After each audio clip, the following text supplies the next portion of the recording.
ॐ ह्रीं श्रीं क्लीं श्रीं कुबेराय अष्टलक्ष्मी मम ग्रहे धनं पुरय पुरय नमः।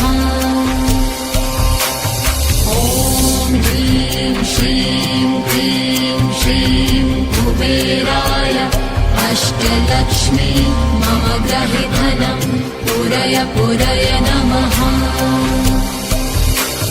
ॐ ह्रीं श्रीं क्लीं श्रीं कुबेराय अष्टलक्ष्मी मम ग्रहे धनं पुरय पुरय नमः।